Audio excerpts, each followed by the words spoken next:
Welcome to Custom Made Everything. I'm Tim, and on this episode, we're making a custom Firefighter Funko Pop.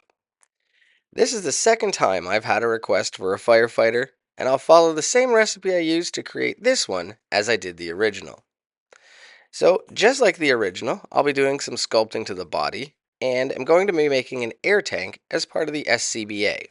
That stands for Self-Contained Breathing Apparatus. But what's going to be different is how I'm attaching most of the items to the body.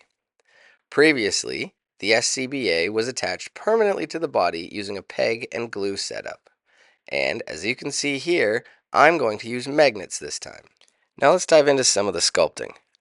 Here I am using Sculpey modeling clay, and I'm just pressing this down and into the shoelaces. I want to create the effect of a boot.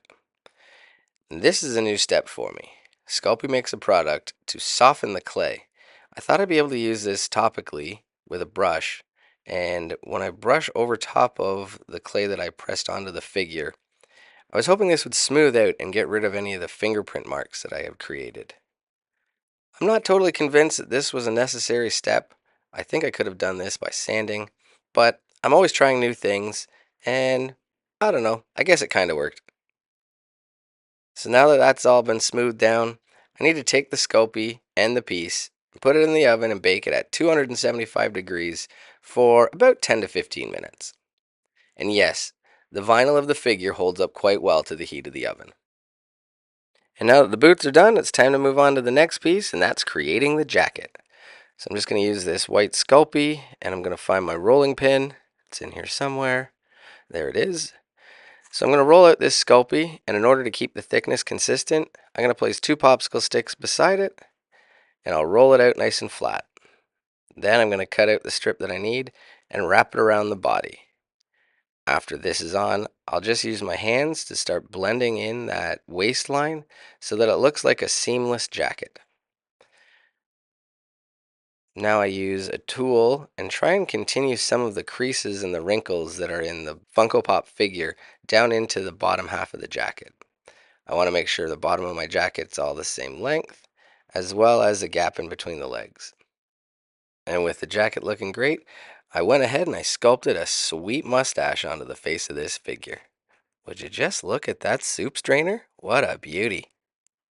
It's now time I start working on the SCBA, and for that, I'm going to harvest some parts off of these old figures. I tossed them into the oven just to heat them up a bit. It makes it easier for the stuff to come off. Here I'm harvesting a part off of his weapon. I'm also taking some molded gear looking things off of his back. I'm going to use this as part of the regulator in the SCBA. So with tweezers and a good pair of eyes, I start gluing all the parts together. And now I have one valve made of 4 different parts that I can stick into my clay molded air tank. Now my desk is a mess, so I need to clean it up before I can move on.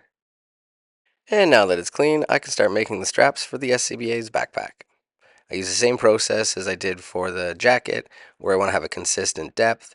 I'm just going to cut myself strips, and I will wrap it around the shoulders and create the backpack. Now for some reason I don't have any footage of when I actually created the SCBA, but I do have this footage of where I was drilling out the spot for the magnets.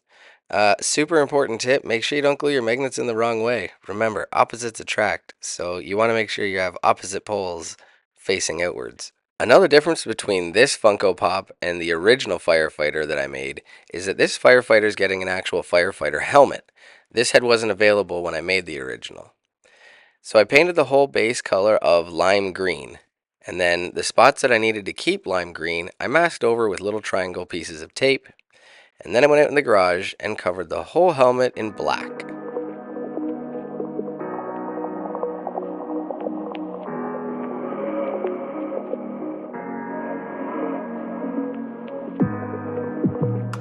Now for the challenging part, taking off the masking tape without damaging the paint underneath it. Wish me luck.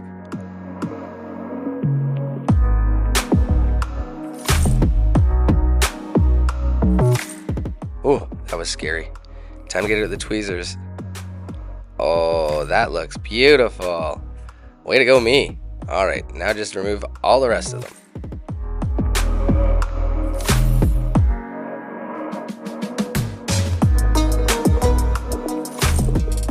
Alright, I would say that this helmet is a great success. The paint job on the helmet might have been a success, but now I'm faced with a problem I've never had before. This neck is too small for the head hole. How am I going to solve this? Simple. Magnets. Now, I say simple, simple as magnets will hold things together, but how do I get the magnet into the hole? How do I keep the magnet in the hole? And where am I going to attach the magnet on the neck? That's a very skinny peg. All things I'm going to have to figure out. And I'm going to figure out this head first. So I grab a drill bit that's the same size as the magnets, and I'm going to bore out this neck hole.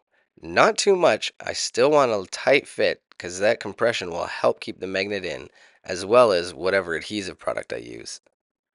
Let's test it out. Yep, that's the right size.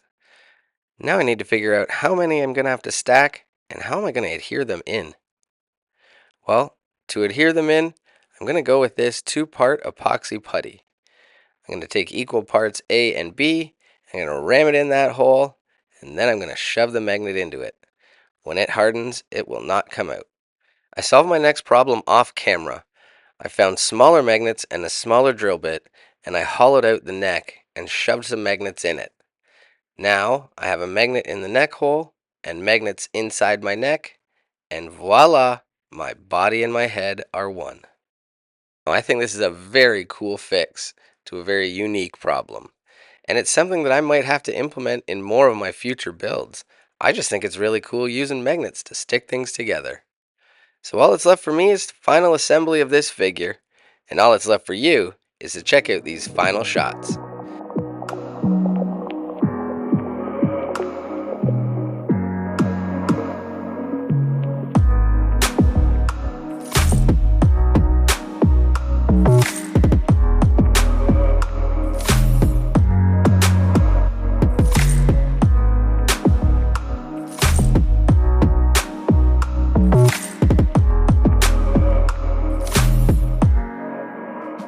Don't forget to give this video a thumbs up, and if you like what I did here and you want to see more cool builds, make sure you follow the channel.